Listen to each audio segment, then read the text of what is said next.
Você sabia que se você fizer curtas viagens e várias ao longo das suas férias, você vai curtir muito mais do que fazer uma viagem longa? Bem-vindos ao Neuronews Brasil, meu nome é Priscila Paloma, eu sou psicóloga clínica e pesquisadora e esse canal é sobre comportamento, ciência e saúde. Você sabia que se você fizer curtas viagens e várias ao longo das suas férias, você vai curtir muito mais do que fazer uma viagem longa? Recentemente eu fui para a Suíça e eu tava no trem, olhando pela janela, eu via Alpes suíços maravilhosos e eu não conseguia parar de olhar para eles. Parecia filme, parecia propaganda de chocolate, parecia assim, era impressionante. E eu olhava para o lado, ao meu redor, eu fui numa época que não havia muitos turistas, havia mais pessoas que moravam lá. E essas pessoas estavam lendo jornal, estavam vendo seus celulares, estavam fazendo anotações, enfim. A última coisa que eles estavam fazendo é babando na janela, como eu estava babando. E eu me perguntava, gente, como alguém consegue se habituar com essa paisagem maravilhosa? E é isso que eu vou falar com vocês agora, sobre a habituação. É a tendência que a gente tem de parar de prestar atenção em coisas constantes. Vamos entender, será que pode ser sabotagem? Por que o cérebro se dá esse trabalho de ignorar as coisas, sabe? É pura economia de recursos, é pura economia de energia. O nosso cérebro é o órgão que mais gasta energia no nosso corpo. Então, esse controle de energia precisa ser muito seletivo. Então, pensa lá nos nossos ancestrais. Um barulho novo no mato, um cheiro diferente, pode ser um predador. Então, um alerta de sobrevivência é olhar para ver o que está acontecendo.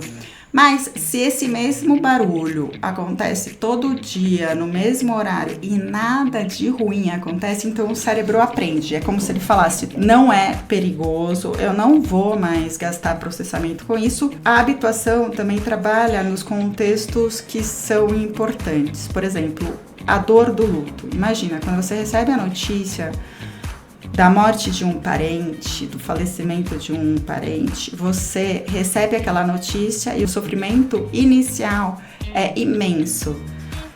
Mas ao longo do luto, o cérebro vai se acostumando com aquela informação, trazendo um alívio biológico, trazendo a habituação e superação da dor, do luto.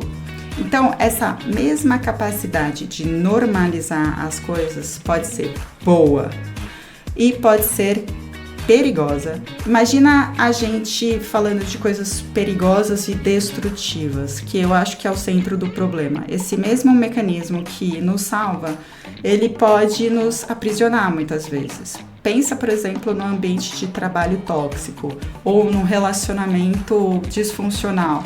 Tóxico também. Essas coisas raramente começam no nível máximo, mas elas vão se escalando aos poucos. E aí, como a mudança é lenta e constante, o cérebro faz o quê?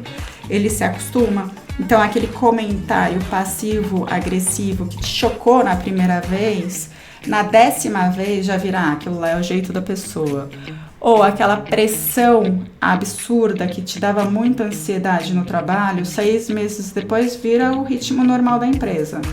Então, a gente perde a perspectiva, aquilo vira paisagem diária. Pensa no exemplo das redes sociais, que é um clássico. Muita gente sente estresse crônico, uma ansiedade e não consegue identificar a causa porque está imerso naquilo o tempo todo.